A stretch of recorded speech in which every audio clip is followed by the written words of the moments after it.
Bonjour à tous et bienvenue sur la page Facebook du Parisien. Ce matin, on s'est levé très tôt avec Agathe Combe qui tient la caméra. Moi, je suis Marie-Charlotte Dutheil. On s'est donc levé très tôt pour vous emmener dans un endroit un petit peu particulier. En fait, on est sur le Mine de Rungis. Le Mine, c'est le marché d'intérêt national, plus connu sous le nom de Ventre de Paris, où tous les commerçants de région parisienne, mais même de France, viennent s'approvisionner en produits alimentaires, mais pas seulement. Ils viennent aussi s'approvisionner en fleurs et en plantes en pot. Et en fait, c'est ce qui nous intéresse ce matin, parce qu'on est sur le Mine de Rungis, mais on est plus précisément dans le bâtiment C1, qui rassemble tous les producteurs et grossistes en fleurs coupées, en plantes en pot et en feuillage pour la décoration. Pourquoi on est là ce matin ? Eh bien tout simplement parce que ça n'a pas pu vous échapper, c'est la Saint-Valentin. Et la Saint-Valentin, avec la fête des mères et la Toussaint, c'est une des dates où les Français achètent le plus de fleurs. Alors on va un petit peu essayer de vous montrer comment ça se passe, cette date un petit peu particulière sur le Mine de Rungis. Et on va aller à la rencontre des gens qui vont fournir les fleuristes chez qui vous allez acheter vos bouquets. Alors on voit autour de nous qu'il y a pas mal de monde. Donc la plupart des fleuristes se sont déjà approvisionnés en fait au cours des jours précédents. Ceux qui sont là aujourd'hui, c'est plus pour un réassort. Mais il y a quand même du mouvement dans les allées du marché. Il y a quand même pas mal de monde qui a fait le déplacement pour acheter différentes choses. Essentiellement des roses. Il faut savoir que c'est le produit phare absolu de cette Saint-Valentin. La rose, elle représente 60% des ventes de fleurs, donc c'est énorme. Mais il y a quand même des alternatives et on va essayer de vous en parler lors de ce Facebook Live. Alors là, vous voyez autour de nous les pots qui contiennent les roses en question. Alors il y en a de toutes les couleurs, de toutes les formes. En fait, elles arrivent sous forme assez compressée parce qu'elles voyagent en avion. La plupart d'entre elles sont produites aux Pays-Bas. Les Pays-Bas, c'est le champion absolu de la production de fleurs coupées. Donc elles arrivent sous forme un petit peu compressée. Et là, elles sont en train de reprendre leur forme originale en attendant d'arriver sur les étals des fleuristes.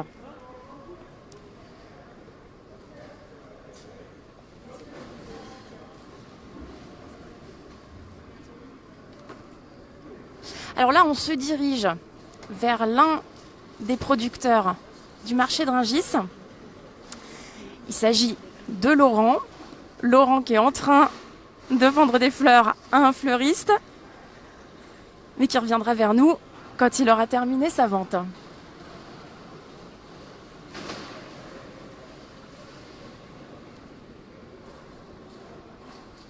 Donc voilà, c'est ce que je vous disais tout à l'heure. Il y a des roses, mais il n'y a pas que des roses. Il y a d'autres formes de fleurs.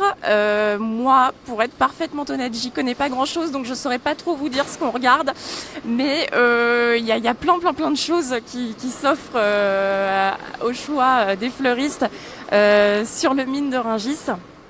De toutes les couleurs, de toutes les formes. Et pour ne rien vous cacher, ça sent très bon.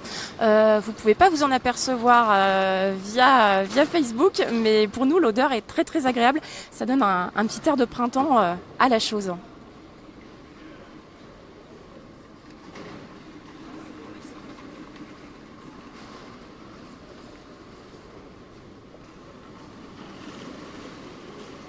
Alors voilà, il y a pas mal de bruit aussi parce que les fleuristes sont tous équipés d'énormes chariots.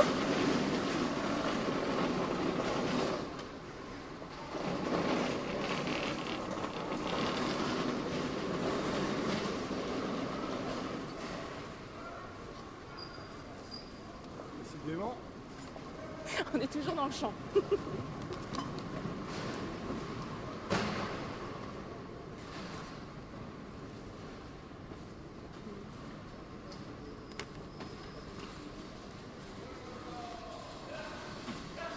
Alors il faut savoir que l'année dernière, pour la Saint-Valentin 2016, donc, la vente de fleurs sur le mine de Rungis s'était élevée à 125 000 tiges. Alors c'est beaucoup plus que pour un mois traditionnel, mais c'est beaucoup moins que pour la fête des mères. La fête des mères, c'est la date en France où les fleurs se vendent le mieux. Et pour la fête des mères, on en vend 2 fois plus que pour la Saint-Valentin, donc 250 000 tiges.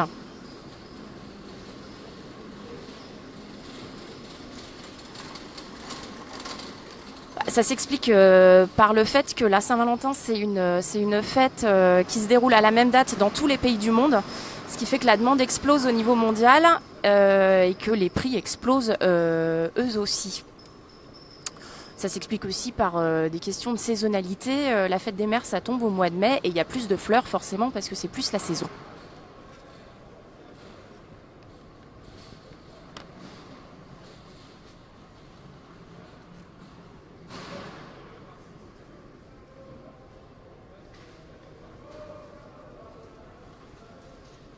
Alors on est de retour sur les roses qui sont entreposées dans les allées du marché de Rungis. Donc comme je vous le disais tout à l'heure, la rose, c'est la fleur la plus vendue à l'occasion de la Saint-Valentin. Elle représente 60% des ventes. Et il faut savoir qu'à l'occasion de la Saint-Valentin, la demande à l'échelle française est multipliée par 5 par rapport à un mois entre guillemets normal. Donc c'est en gros c'est le produit à offrir à votre Valentin ou à votre Valentine si vous voulez pas commettre d'impair. C'est bon, c'est un peu classique, mais au moins vous prenez pas de risque.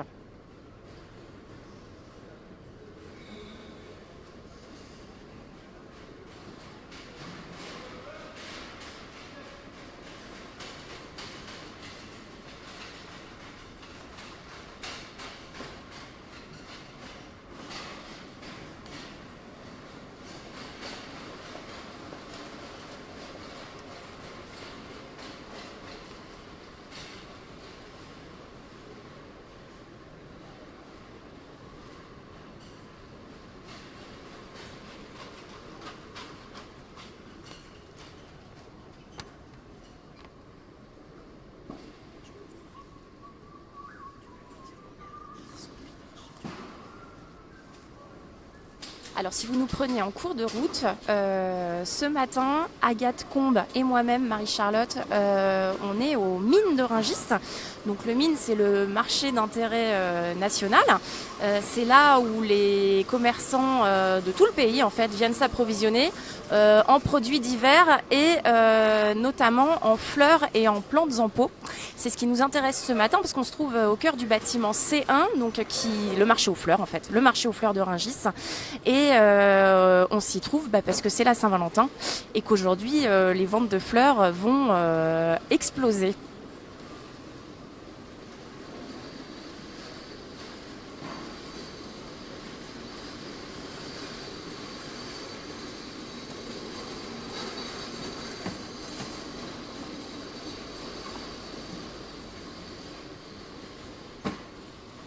Alors évidemment, comme je vous le disais, il n'y a pas qu'à la Saint-Valentin qu'on achète des fleurs et que le marché aux fleurs de Rungis connaît une activité forte.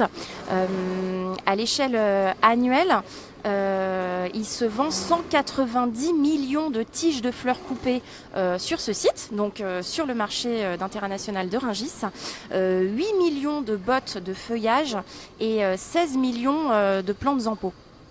Donc c'est des chiffres qui sont énormes, mais c'est rien à côté des Pays-Bas, qui sont donc les champions incontestés de la vente de fleurs et qui évaluent le cours des fleurs en France et qui approvisionnent eux-mêmes la plupart des commerçants qui sont ici à Rungis.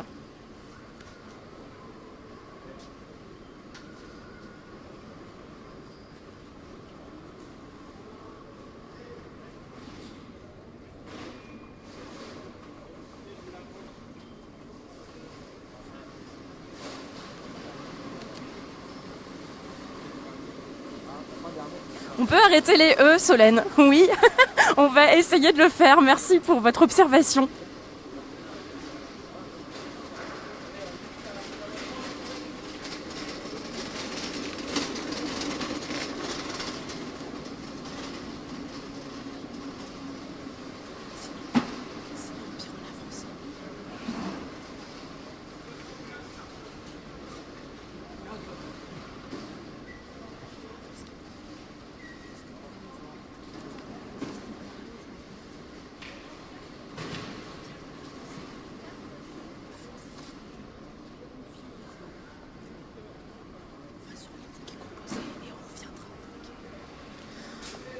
Alors on va avancer un petit peu et on va se rendre sur la partie consacrée aux bouquets composés.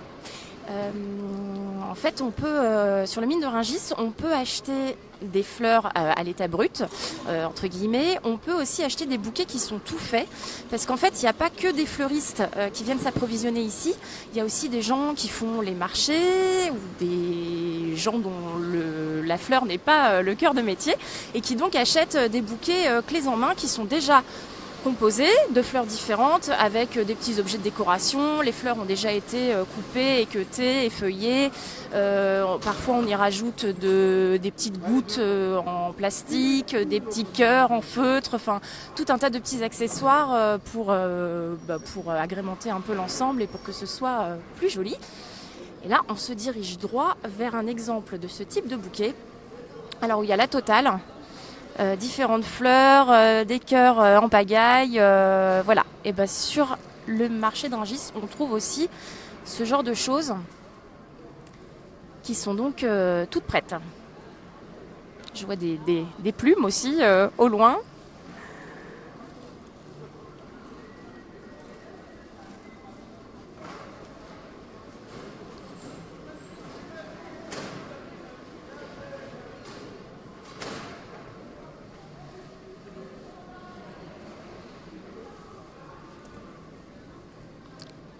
Donc vous le voyez, c'est quand même les roses qui tiennent le haut du pavé. Il y en a vraiment partout. On ne peut pas faire 3 pas sans tomber sur des bouquets de roses de toutes les couleurs, de toutes les formes, de toutes les sortes.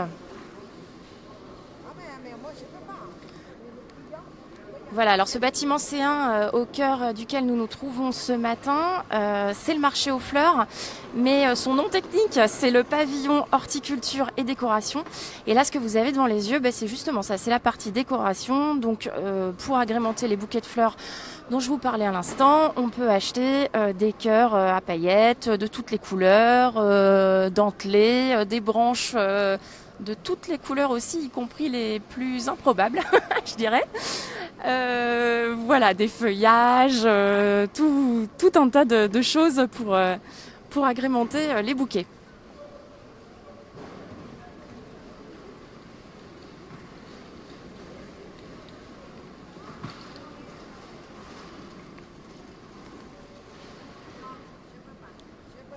Alors là, on se trouve dans l'allée des arômes. En fait, toutes les allées du marché aux fleurs portent des noms de fleurs, ce qui paraît assez logique. Et là, on se dirige vers un point de vente qui a ceci d'original, qui propose des alternatives à la rose. Et alors là, c'est pareil, il y a des choses assez inattendues, assez improbables.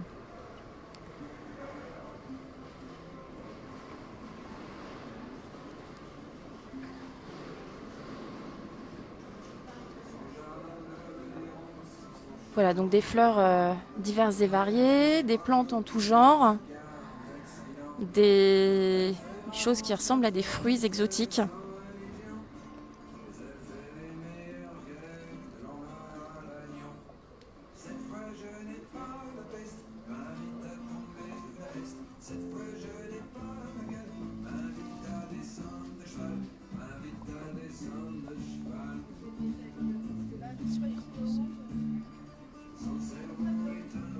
Et puis bien sûr, il y a quand même des roses, puisque donc on en trouve partout, et c'est le champion incontesté des ventes de cette Saint-Valentin, puisqu'elle représente 60% des ventes, comme je vous l'ai déjà dit.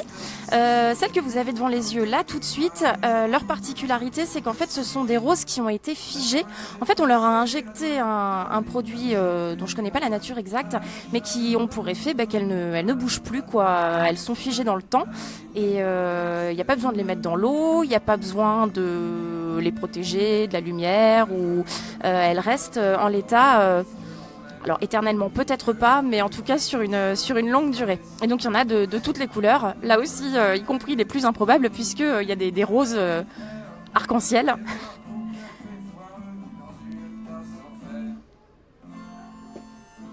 Voilà, donc faut aimer, hein, c'est un choix, les goûts et les couleurs ça ne se discute pas. Je crois que Laurence n'est pas très convaincue par ce choix. Voilà, il y en a aussi des vertes, des noires. Bon voilà, ça c'est pour les gens qui voudraient faire preuve d'un petit peu d'originalité.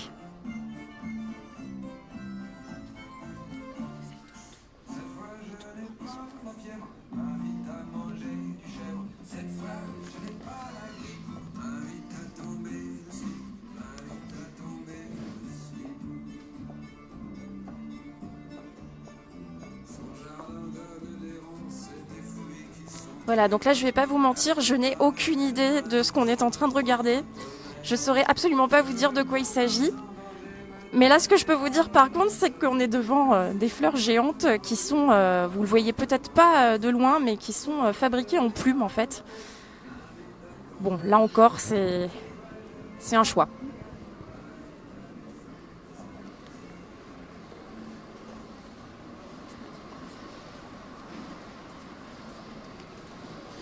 Alors on va se diriger vers l'endroit où on était au début de ce Facebook Live et on va essayer de retrouver Laurent, qui est producteur sur le marché de Rungis, qui est là depuis 3 heures ce matin et qui réalise des ventes auprès des fleuristes d'Île-de-France pour approvisionner leurs étals.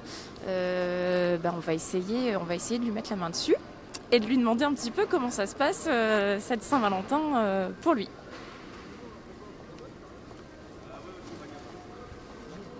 Alors on a Isa qui nous dit que ça s'appelle des oiseaux de paradis. Alors merci Isa pour cette remarque. Voilà. Avec votre aide, on va arriver à faire quelque chose.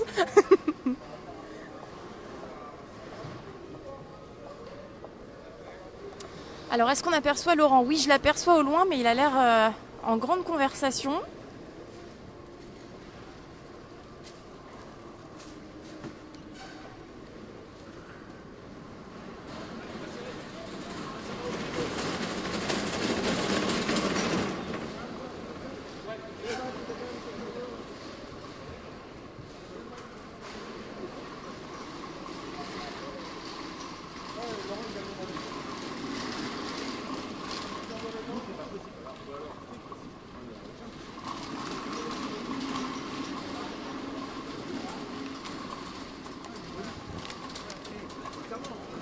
Alors on vous a donné quelques chiffres tout à l'heure. Ce que je vous ai pas dit, c'est que le chiffre d'affaires global du secteur horticulture et décoration, du marché d'intérêt national de Rungis, il s'élève à plus de 241 millions d'euros chaque année.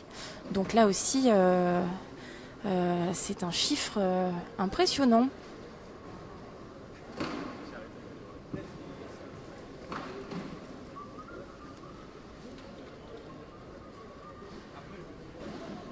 Alors Laurent est là, hein. On est stationné tout près de lui. Il est en grande conversation avec un client. Mais théoriquement, on devrait pouvoir l'embêter quelques secondes d'ici peu de temps.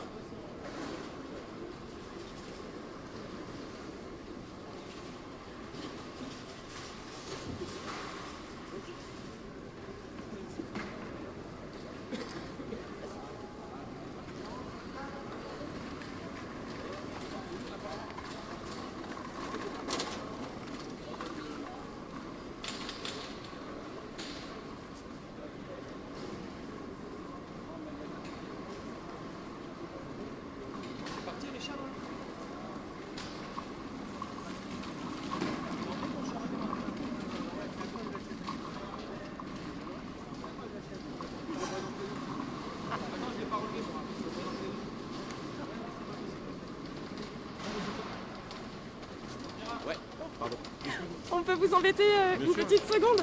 Alors ça y est, Laurent a fini sa conversation avec son client, donc on va là, sa vente, très bien.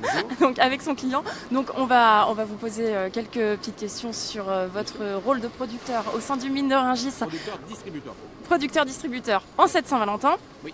Alors, très simplement, pour commencer, la Saint-Valentin, pour un producteur-distributeur comme vous, est-ce que c'est un événement important dans l'année? Est-ce que c'est une date à laquelle vous vendez beaucoup? Oui, ça représente, pour nous, ça représente entre 10 et 15% du chiffre d'affaires annuel. C'est une fête très importante avec la fête des mères. C'est une fête, et même au niveau symbolique, c'est très important pour nos clients. Pour tous les amoureux et amoureuses, c'est très important. Pour vos clients aussi? Bien sûr, évidemment.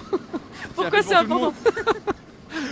Alors qu'est-ce qui se vend le mieux? C'est quoi le produit phare en cette Saint-Valentin? Le produit phare, c'est la rose rouge. Alors, on a plusieurs variétés. Il y a des variétés entre guillemets qui viennent de Hollande. Production hollandaise qui s'appelle Red Naomi. Je peux vous montrer tout à l'heure si vous voulez. Ouais, on y va. Je vous montre ça. Allons-y. Alors la Red Naomi, c'est celle-ci. C'est une rose rouge, double pétale, magnifique.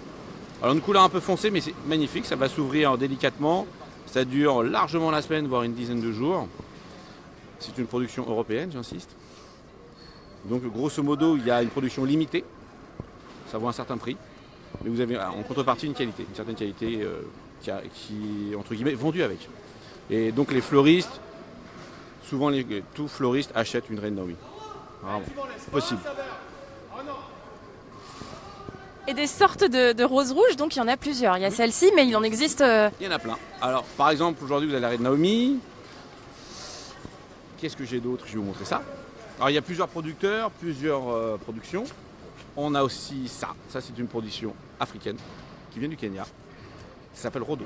Très belle variété, très belle tenue, mais qui est moindre par rapport au coût de production qu'il y a en Afrique. Ce ne sont pas les mêmes que les nôtres. Et qui respectent. Et toutes ces sociétés qui, par exemple, ça s'appelle Deflora. On peut se renseigner dessus. Ce sont des sociétés qui respectent l'environnement. Ils ont des chartes de qualité, trait de fer et j'en passe. Donc c'est très important de le préciser. Ils ne produisent pas à la sauvage, c'est pas vrai. Il y a vraiment énormément d'investissements, énormément. Peut-être qu'il y a 10 ans en arrière, c'était fait un peu de manière cow-boy, c'était un peu le Far West, mais maintenant, non. C'est qu'actuellement, il faut vraiment faut regarder comment ils produisent, qu'est-ce qu'ils font, par exemple, créer des écoles, ils font très attention à l'environnement, c'est très important. Vous avez ce producteur-là, plus d'autres, je ne peux pas tous les citer, il y en a une quinzaine. Ça veut dire que les fleurs qui sont vendues à Rungis, elles répondent à un cahier des charges précis en matière d'environnement, Bien sûr. Par exemple, la Hollande, il y a un cahier des charges très précis, et aussi les roses africaines également. C'est le même? Non, c'est pas le même. Il y a un léger différent, quoi. Mais il y a toujours le respect de la nature. Toujours. Ils ne peuvent pas faire ce qu'ils veulent comme ils veulent. C'est faux. C'est faux. C'est très important de le dire. Là, en ce moment, on dit qu'ils polluent à 150%. C'est pas vrai. Maintenant, ça a changé. Comme les roses Équateur que je vais vous montrer, tout a changé. Il y a un traitement qui a été... ils font partie vraiment de... Il y a énormément de labels que je ne peux pas vous citer, les traits de fer. J'en ai quelques-uns encore en tête que je ne me souviens plus. Et ils sont tous adhérents à ces labels. C'est pas facile à vérifier. Ça veut dire que les fleurs qui sont ici, elles viennent du monde entier. Vous citez l'Afrique, l'Équateur. En majorité, donc c'est l'Europe. Donc on va dire la France, le sud de la France, l'Italie, un peu d'Espagne, un peu du Portugal. Surtout de la Hollande. Eux, c'est eux qui distribuent tout. Attendez, excusez-moi. Ciao. Oui, chef. Et c'est faux. Quoi dire d'autre? Et après, Amérique du Sud et l'Afrique, c'est surtout l'Éthiopie et le Kenya. Voilà ce que je peux vous dire. Et donc, la rose rouge, championne incontestée de la Saint-Valentin. Ouais. Est-ce qu'il y a d'autres fleurs? Je ne sais pas, est-ce qu'il y a par exemple des phénomènes de mode dans le secteur? En ce moment, c'est la rose pâle. D'ailleurs, j'en ai plus, la preuve. C'est quoi la rose pâle? C'est une rose blanche alors? Non, alors vous avez la blanche qui est très demandée, qu'on appelle la Valence. Production hollandaise, ouais. Super production. Alors, par exemple, cette avalanche, c'est très prisé dans la région parisienne. Dans tout le reste de la France, c'est une autre variété qui s'appelle White Naomi, qu'on a pu ici aujourd'hui. Mais en région parisienne, on aime énormément celle-ci parce qu'elle s'ouvre comme une rose. Elle va doubler de volume. Et ça, c'est les productions typiques hollandaises. Là, par rapport à maintenant, elle va doubler de volume? Oui. Vous mettez ça chez vous pendant une semaine. D'ici 2 ou 3 jours, ça double de volume. C'est magnifique. C'est-à-dire que tous les matins, quand vous buvez votre café, vous avez un soleil. Du soleil dans la maison, c'est important. Et alors, je suis désolée de casser l'ambiance, mais si on n'aime pas les roses, qu'est-ce qu'on offre pour la Saint-Valentin? La tulipe. On va regarder la tulipe, on y voir. Je t'en prie, Franck, fais comme chez toi. Tu montres. Je peux mettre par terre. Si je dois en avoir. Ah, si on avait ça à vous montrer. de la rose parfumée qui s'appelle Norma Jane. Norma Jane. Ouais, et je crois que j'en ai plus. J'en ai plus. Désolé. Bah non, tant mieux, c'est bon signe pour vous. On reste dans les tons comme ça, les tuiles spécifiques. Vous voyez. Ça c'est Crow of Dynasty. Pareil, production hollandaise, malheureusement pour nous. Et ça plaît énormément. Tout ce qui est rose, rose pâle, blanc, fuchsia. Là on est vraiment dans ces tons-là en ce moment. Mais surtout le rose. Le rose a même, par rapport à l'année dernière, a pris une dimension super importante par rapport à l'année dernière. L'année dernière c'est rouge, rouge, rouge, et cette année c'est rose et blanc. Et vous savez pourquoi ou pas du tout? C'est un phénomène de mode. Hein. Bah, la fleur, les couleurs de la fleur dépendent de la mode. Donc grosso modo en ce moment j'ai l'impression que le rose et le blanc est très tendance, je sais pas, je peux pas vous dire. Mais ça plaît comme ça. Puis en ce moment on est au printemps, on a envie d'une couleur un peu pastel, de vraies couleurs, ça nous mène un peu de soleil, un peu de romantisme quand même. C'est le printemps. Ça reste quand même très très classique, c'est une vision très très classique du romantisme quoi. Les roses rouges, les tulipes roses pâles. Bon, bah, si vous voyez ça autrement vous, j'adore. Je sais pas, mais je trouve que du coup bon c'est... Vous devez m'expliquer ça. J'ai pas d'avis préconçu sur la question, mais je me dis bon c'est voilà, on prend pas de risque quoi. C'est Bah non j'ai pas l'impression. Hein. des valeurs sûres. On va sur des valeurs sûres, vaut mieux. Hein. Sinon, regardez, c'est superbe ça. On appelle ça Tibet. Une tulipe blanche magnifique. Alors ça, vous mettez ça dans votre vase. C'est tout simplement magnifique. Ça va doubler de volume. Juste, alors très important de dire, c'est que la tulipe, ça demande peu d'eau. C'est très important ça. Juste un petit peu d'eau. Et vous allez voir, la tulipe va s'éclore. Et vous êtes tranquille 4-5 jours. 4-5 jours. Ouais. Alors après, faut pas en vouloir aux fleuristes. Si une fleur va tenir, entre guillemets, 2-3 jours, ça dépend des températures dans les appartements. Plus vous chauffez, plus c'est pas terrible pour les fleurs. Ça c'est très important. C'est pas à cause des fleuristes. Et vous avez d'autres conseils pour préserver ces fleurs le plus longtemps possible? J'imagine qu'il faut éviter de les exposer à la lumière ou... Oui, toujours, oui, ça faut pas mettre au bord d'une fenêtre avec le soleil qui vient dessus directement, éviter d'avoir trop chaud dans l'appartement, ça va pas. Et mettre de l'eau, beaucoup d'eau, ça dépend. Certaines variétés, toutes les variétés à bulbes, ça demande pas beaucoup d'eau. Le reste, ça demande de l'eau, comme les roses, ça demande beaucoup d'eau. Si vous voyez De l'eau du robinet ou... Oui, l'eau du robinet, ça va quand même. L'eau minérale, ce serait trop. Je sais pas. Pourquoi pas, mais non, ça va. L'eau de robinet, ça va très bien le faire. Ça va le faire. Vous coupez un peu les tiges aussi une fois tous les 2 jours et ça va aller très bien. Et après, votre fleuriste fera le reste. Il vous vendra de la marchandise de qualité. Enfin, j'espère. J'espère aussi. Sauf ceux qui viennent chez nous. Ouais. Je vous remercie beaucoup Laurent d'avoir pris le temps de répondre à nos questions. Puis du coup, on va vous laisser travailler parce qu'apparemment, vous avez un client impatient. Ouais, un furieux, on l'appelle. Merci beaucoup. À vous, et bon courage à vous. Puis bonne Saint-Valentin du coup. À vous aussi, j'espère. Merci.